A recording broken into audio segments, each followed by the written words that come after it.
안녕하세요. 락한 관련해서 6번째 시간 시작하도록 하겠습니다. 자, 이전 시간에 이제 상징계와 상상계 얘기했었고, 그죠? 순서대로 하면 상상계 먼저, 그리고 상징계였죠. 이번 시간부터는 이제 이거에 더해서 마지막으로 하나 남은 실제계라는 것이 무엇인지에 대해서 말씀드리겠다고 이 범주를 추가해야 된다라고 했었는데, 자, 1953년에 이제 정식화를 했습니다. 락항이.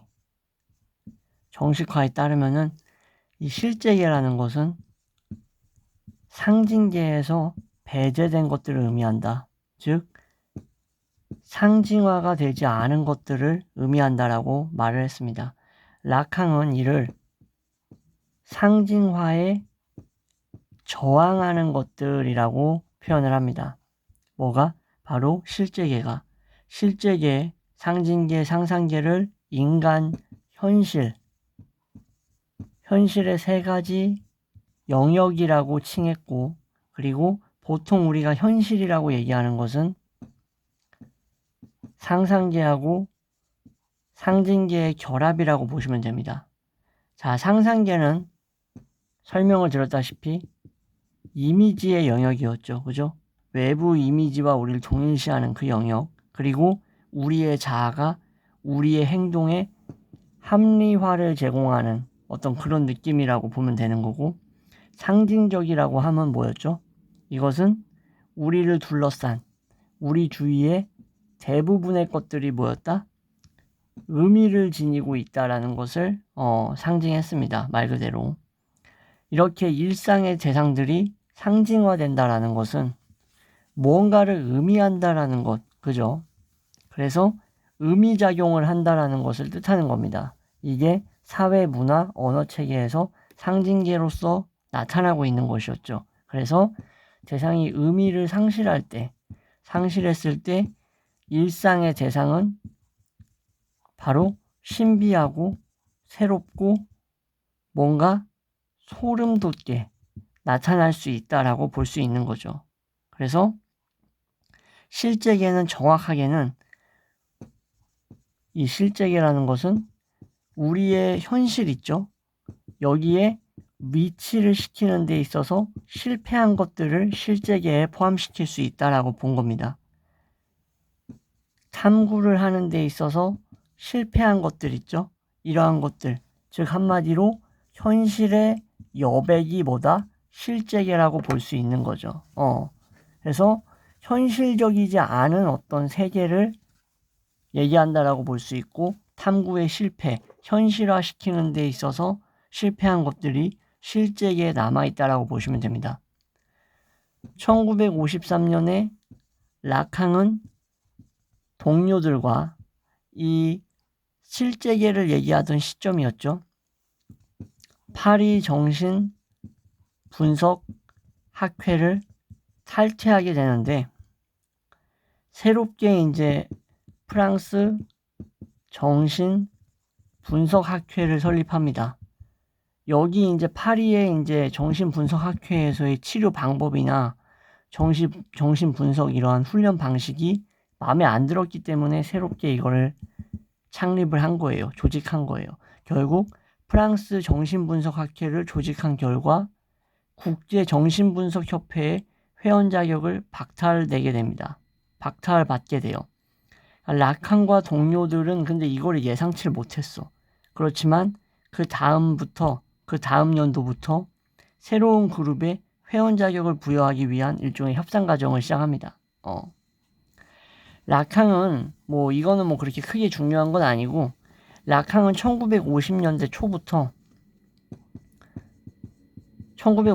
초부터 작업에서 이미지 있죠? 이 이미지를 정신분석 치료에 일종의 나타나는 저항의 원천으로서 여깁니다. 뭐가? 작업할 때 이미지가.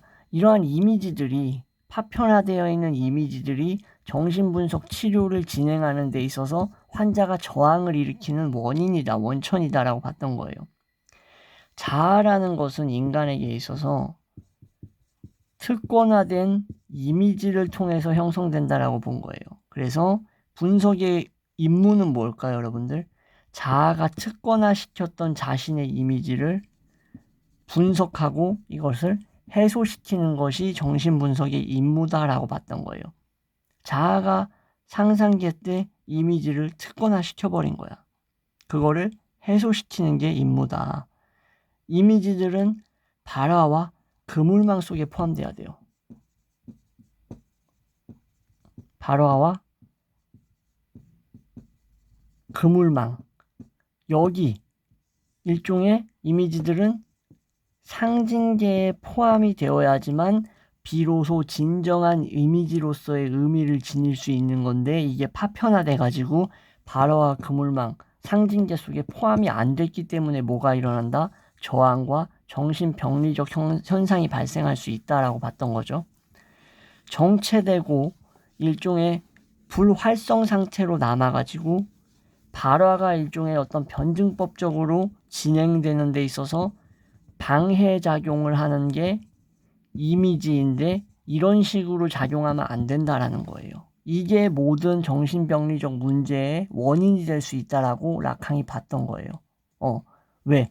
상징체계 안에 들어가지 못했기 때문에, 이런 이미지들이. 이해되시겠죠?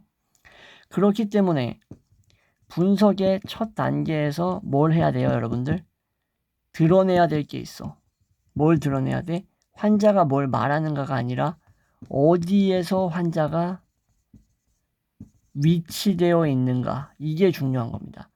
뭘 말하는가가 중요한 게 아니라 어디에 환자가 위치해 있는가가 중요한다라는 거예요.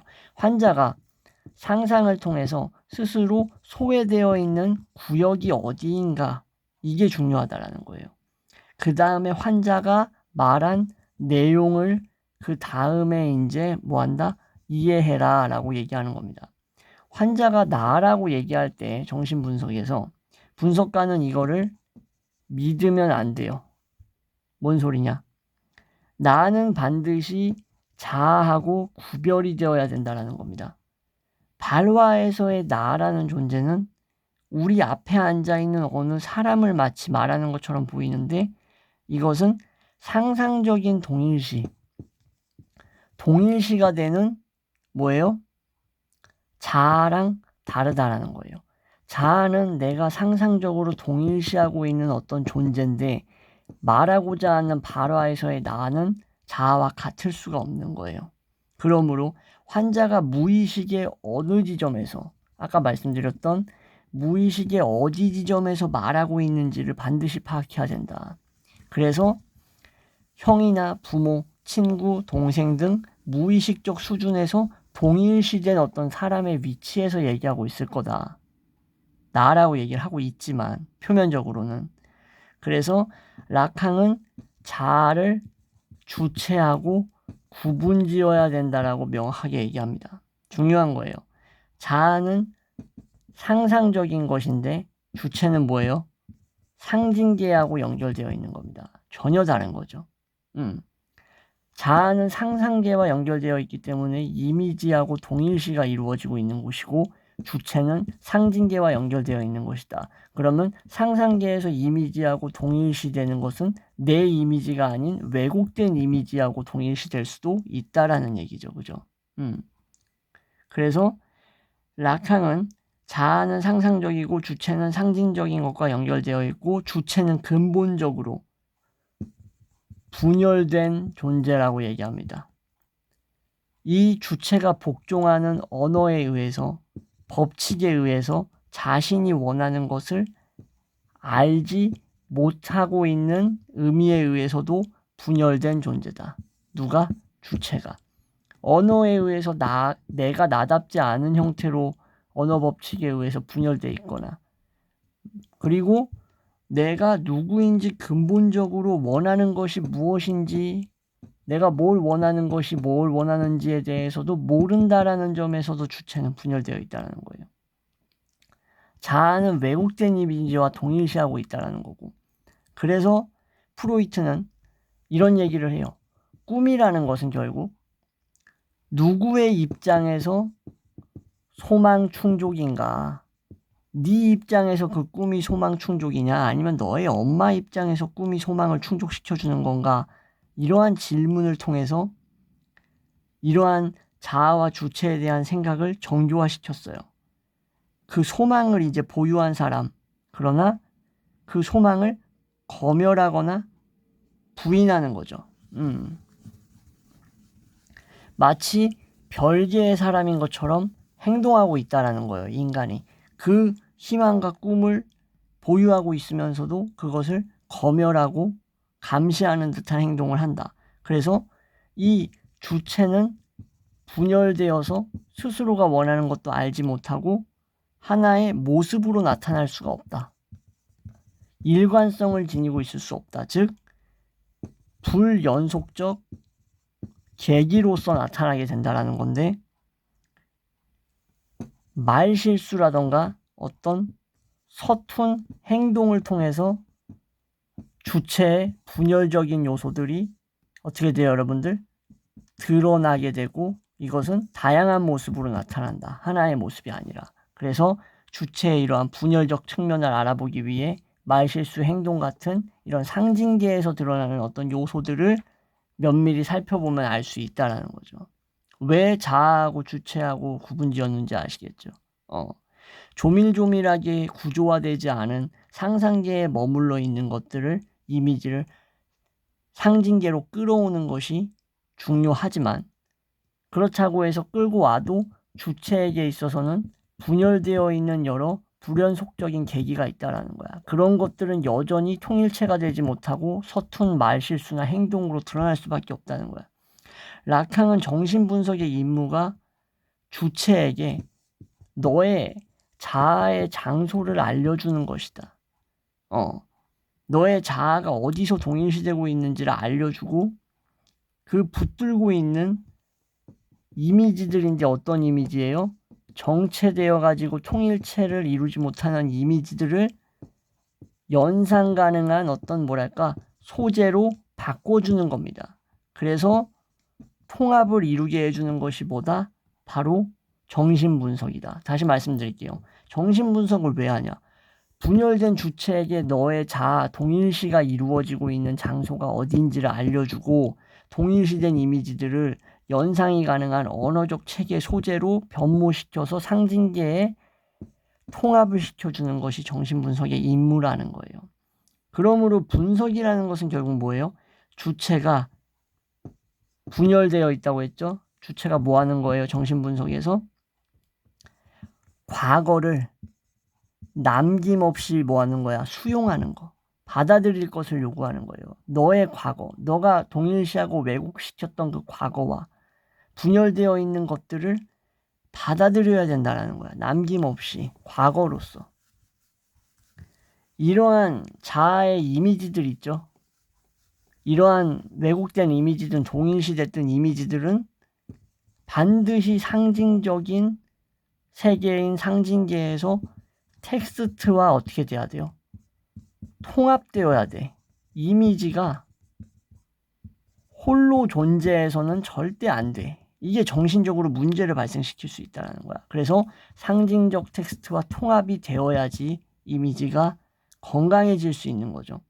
그래서 라캉의 작업에서 분석은 결국 상징계로 가는 통로, 상징적인 통로라고 얘기를 했습니다. 라캉은 다른 영역에서 이제 구조인류학 하면 또 레비 형님, 레비스트로서 생각할 수 있겠죠. 구조인류학의 성과를 받아들입니다. 인용하려고 수용해서 이 상징적인 구조인류학의 성과를 상징계에 관한 이론으로 심화시키게 돼요. 그래서 라캉의 친구였던 방금 말씀드렸던 레비스트로스 있죠. 인류학자 레비스트로스도 비슷한 연구에 당시에 몰두하고 있었기 때문에 이 레비를 통해서 라캉이 영향을 좀 받습니다. 레비스트로스는 의식적으로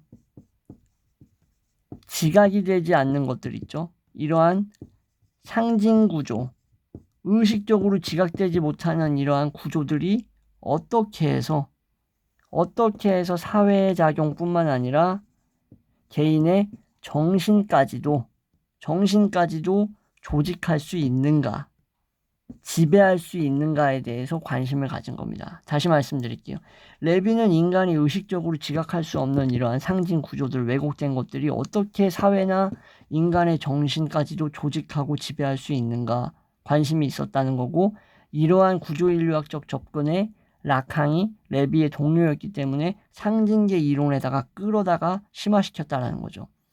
라캉은 레비가 특히 군이라고 부르는 집단 이론을 이제 활용했다. 이거에 흥미를 느껴가지고 자신의 작업에서도 여러 차례 이러한 집단, 군 이거에 대한 주제로 돌아가기도 했습니다. 네, 이렇게 해서 오늘 영상은 여기서 마무리하고요. 다음 시간에 이제 또 찾아오도록 하겠습니다. 시청해 주셔서 감사합니다.